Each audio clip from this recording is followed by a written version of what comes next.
देख रहे हैं स्वराज भारत लाइव, सच कहने का साहस। भारत लाइव और मैं हूं आपके साथ विक्रांत। कोरोना के इस काल में लाखों लोग जो है अपनी जान गंवा बैठे।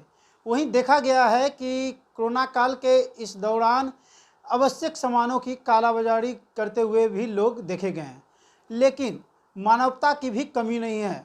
कई ऐसे लोग भी मिले हैं जो कि अपना कर्म, अपना धर्म निभाते हुए ज़रूरतमंद लोगों तक मदद पहुंचाई। उसी दौरान आज हमारे साथ एक ऐसे शख्सियत हैं जो कि एक छोटे से गांव में एक निजी स्कूल चलाते हैं और उस स्कूल के वह प्राचार्य हैं। अपने स्कूल में कोरोना के इस विपत्त स्थिति में जिनके परिवार में क्षति हुई है, जिनके माँ बाप या कोई भी परिजन डेथ कर गए हैं, उनके बच्चों को निःशुल्क शिक्षा देने की घोषणा की हैं। तो आज हमारे साथ राइम्स विद्यालय की प्राचार्य मौजूद हैं और इनसे हम बातें करेंगे। आखिर इनके मन में यह सवाल आया, हम जो है बच्चे को निःशुल्क शिक्षा देंगे। स्वागत है मैम आपका।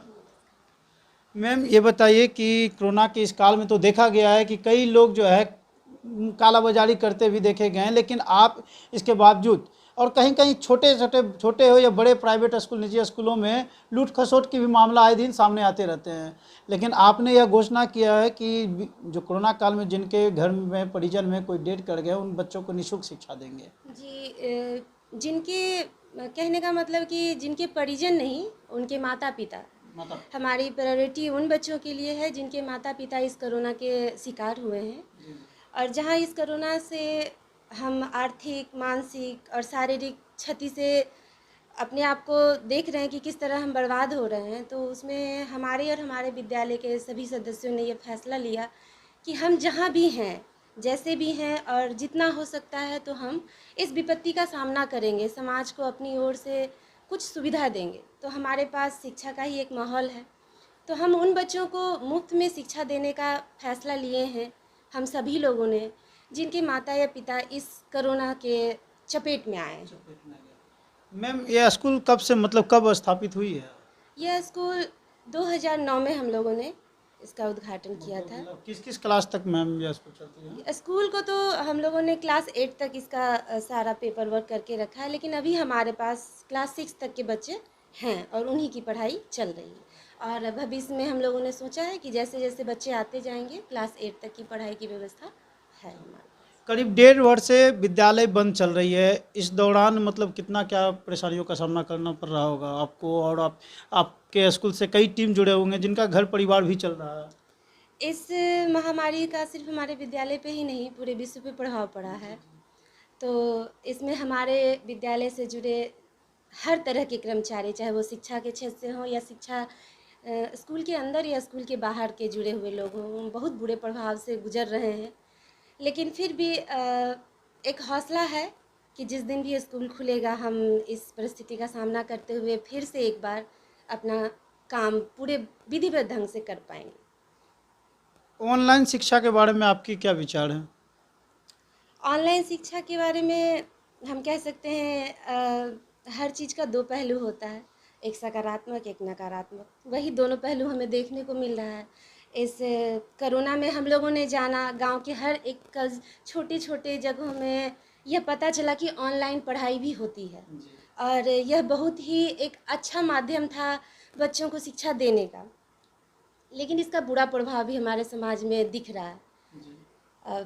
शिक्षक और विद्यालय तो यह चाह रहे हैं कि हम ऑनलाइन अपने बच्चे को वो चीज़ दें जो हम नहीं दे पा रहे हैं स्कूल बंद होने के कारण, लेकिन कहीं ना कहीं इसका दुष्प्रभाव भी हमारे बच्चों पे पड़ रहा है कि वो ऑनलाइन का सही इस्तेमाल नहीं कर पा रहे हैं। ख़ास करके हमारे जैसे विद्यालय जो प्राइमरी स्कूल, मतलब छोटे बच्चों का पढ़ाई मेंटेन करते हैं, वहाँ तो ऑनलाइन बिल्कुल भी काम नहीं करेगा, इसलिए कि हम लोग एक गांव में हैं और गांव में माता पिता इतने सक्षम नहीं है कि ऑनलाइन पढ़ाई को अपने बच्चों को पूर्णतः समझा पाएँ, उनका काम करवा पाएँ।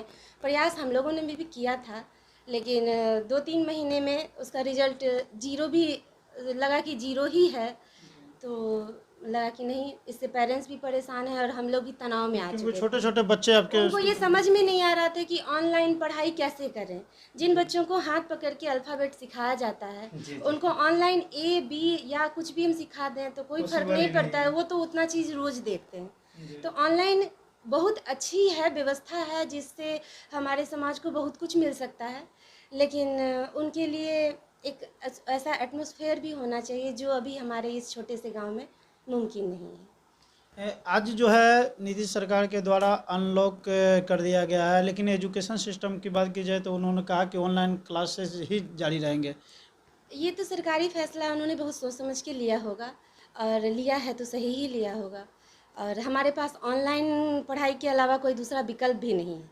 तो कैसे मतलब ये बच्चों की पढ़ाई कैसे जारी रह पाएगी? बच्चों की पढ़ाई जारी तो ऑनलाइन से ही होगी। अब इसमें उनके माता पिता की 100 नहीं 200% जिम्मेदारी बढ़ जाती है कि वो अपने बच्चों का केयर करें, और जितनी देर पढ़ाई चले तो वो देखें कि बच्चे पढ़ाई के साथ साथ कर क्या रहे हैं। बच्चे हैं, उनका तो काम है, शरारत करेंगे ही, लेकिन उनकी देख रेख करने की जिम्मेदारी अब माता पिता की दुगनी हो चुकी है। और इस कोरोना में लोग जहाँ मानसिक रूप से ज़्यादा परेशान हैं, आर्थिक रूप से भी परेशान हैं, और जिनके घर में कोरोना आ चुका है वो शारीरिक रूप से भी परेशान। तो लेकिन इसके अलावा हमारे पास कोई और जरिया भी नहीं है। तो अरे ये बताइए, जब आपने घोषणा किया है तो क्या मतलब कोई गार्जियन परिजन मतलब संपर्क किए हैं आपसे कि नहीं? अभी तो विद्यालय पूरी तरह से बंद है, ऑफिस खुला है, तो इसकी फोन जानकारी वगैरह के माध्यम से? हम अभी तक 2-4 लोगों ने हमसे संपर्क किया है, तो जो भी हम कर पाएंगे, जो भी अपनी तरह से सेवा हम दे पाएंगे, स्कूल खुलने पर ही दे पाएंगे। आपके विद्यालय की एक खासियत है जो हमें पता चली है कि आपके स्कूल में जितने भी शिक्षक शिक्षिका हैं सब महिलाएं ही हैं।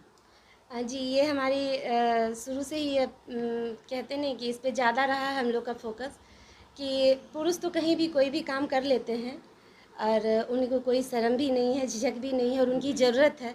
और हम महिलाएं हैं जो कोई बहू के रूप में, कोई बेटी के रूप में हर तरह के काम को नहीं कर सकते हैं, और पढ़ी लिखी होने के बावजूद घर में बस चूल्हे चौके में ही फंस के रह जाते हैं।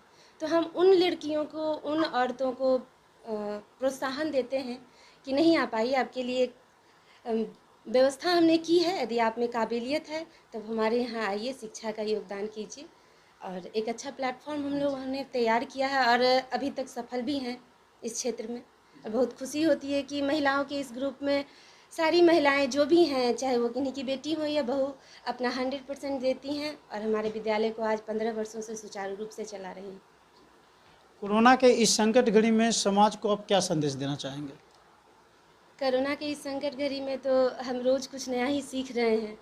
ऐसे में हमारी उतनी हैसियत नहीं कि हम सलाह दें, फिर भी एक इच्छा है जो मानवता के नाते आती है, तो मैं आप लोगों के सामने रखना चाहती हूँ कि जो भी जहाँ भी हैं, जिस क्षेत्र में हैं, यदि वो सक्षम हैं कि किसी की सहायता वो कर सकते हैं, चाहे वो ज्ञान देकर हो या अपने शरीर से ही हो कि किसी की सेवा कर सकें, कोई जिनके पास अपराध धन है वो धन से ही किसी की मदद कर सकें, तो जो जहाँ हैं, यदि अपने सामने वाले को किसी न किसी रूप में यदि सहायता पहुँचाते हैं, तो इससे इतना तो पता चलता है कि कोरोना ही नहीं, इससे भी भयानक विपदा आ देने पे हम लोग एक दूसरे की मदद करके इसका सामना कर सकते हैं। ऑनलाइन जो शिक्षा चल रही है इसमें ये बताइए, खासकर अभिभावकों के लिए कोई संदेश होगा?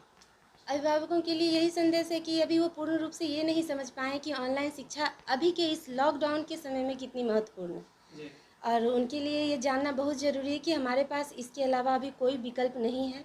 वो सतर्क हो जाएं, और इसके लिए थोड़ा सा एक्टिव भी हों कि अपने बच्चों पे थोड़ा टाइम दें। ये नहीं कि बस लैपटॉप दे दिए, मोबाइल दे दिया, बच्चा पढ़ रहा है कि खेल रहा है, ये नहीं।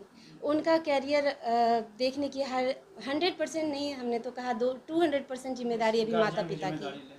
हाँ, उन्हीं को लेना है। अभी शिक्षक कुछ भी नहीं कर सकते, वो सिर्फ रास्ता ही बता सकते हैं, चलने के लिए हाथ पकड़ के माता पिता ही हेल्प कर सकते हैं बच्चों की। धन्यवाद मैम, बहुत बहुत। ऐसे परिवार, ऐसे बच्चे जो अपने माता पिता को कोरोना के समय खो दिए हैं, उन्हें निःशुल्क शिक्षा राइम्स विद्यालय देगी। यह विद्यालय पटना जिला के मोकामा प्रखंड में मराची गांव में स्थित है। इससे जुड़ी हुई और भी कोई जानकारी अगर आपको लेनी है तो हमारे स्क्रीन पर विद्यालय का नंबर भी जारी रहेगा, आप वहां से संपर्क कर सकते हैं। यह लॉकडाउन के बाद विद्यालय भी आकर आप विशेष जानकारी लेकर अपने बच्चे का नामांकन भी करवा सकते हैं। धन्यवाद।